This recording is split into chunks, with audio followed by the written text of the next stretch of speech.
বিসমিল্লাহির রহমানির রহিম। প্রিয় শিক্ষার্থীরা, আশা করি তোমরা অনেক অনেক ভালো আছো। স্বাগতম জানাচ্ছি শিখন একাডেমির আজকের ভিডিওতে। আজকে আমরা আলোচনা করব এসএসসি এবং দাখিল 2025 পরীক্ষার জন্য বাংলা প্রথম পত্রের সবচেয়ে গুরুত্বপূর্ণ প্রশ্ন এবং সেগুলোর উত্তর লেখার কৌশল। তাই অনুরোধ করব ভিডিওটি মনোযোগ দিয়ে শেষ পর্যন্ত দেখতে, এবং চলো শুরু করি। তাই বলবো, ভিডিওর শুরুতে আহ, ভিডিওটি শেষ পর্যন্ত দেখুন, এবং শেষে কিছুটা গুরুত্বপূর্ণ টিপস আছে। আহ, তো চলো শুরু করা যাক। এসএসসি এবং দাখিল 2025 পরীক্ষার জন্য বাংলা প্রথম পত্রের সবচেয়ে গুরুত্বপূর্ণ প্রশ্ন এবং সেগুলোর উত্তর লেখার কৌশলগুলো নিয়ে আজকে আলোচনা করব। তোমরা সবাই একটু মনোযোগ দিয়ে দেখবে। প্রথমত দেখো যে তোমাদের বাংলা প্রথম পত্রের প্রশ্ন ও উত্তর নিয়ে আজকে আলোচনা করব। যে প্রথম প্রশ্ন যেটা হচ্ছে যে নসু ডাকাতের মা গল্পের নসু ডাকাতের চরিত্র বিশ্লেষণ করো। এখানে নসু বলতে কাকে বোঝানো হয়েছে, কি বলা হচ্ছে? যে নসু ডাকাত এক সময়ের ভয়ঙ্কর ডাকাত হলেও তার অন্তরে ছিল মানবিকতা।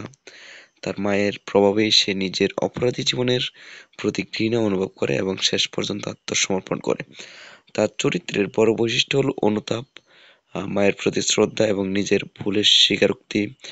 পরীক্ষায় লিখতে হবে ভূমিকা, চরিত্র, বৈশিষ্ট্য এবং উপসংহার দিয়ে সাজিয়ে উত্তরগুলো দিতে হবে। তারপর দ্বিতীয় যে প্রশ্নটি রয়েছে, যে কাঁঠাল পাকা কবিতায় গ্রাম্য জীবনের ছবি কেমন করে ফুটে উঠেছে।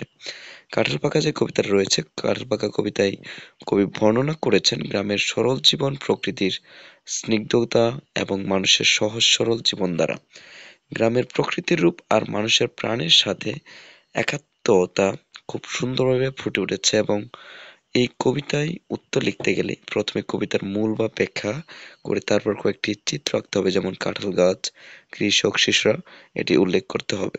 তারপর তৃতীয় যে প্রশ্নটি রয়েছে, আমার প্রথম প্রেম প্রবন্ধে লেখকের প্রেমের অনুভূতি কেমন ছিল। এখানে উত্তরটি হবে তোমাদের, এই প্রবন্ধে লেখক তার শৈশবের এক নিষ্পাপ ও সরল প্রেমের কথা বলেছেন। সেই প্রেমে ছিল আন্তরিকতা, বিতুতা আর এক ধরনের মধুর আবেগ।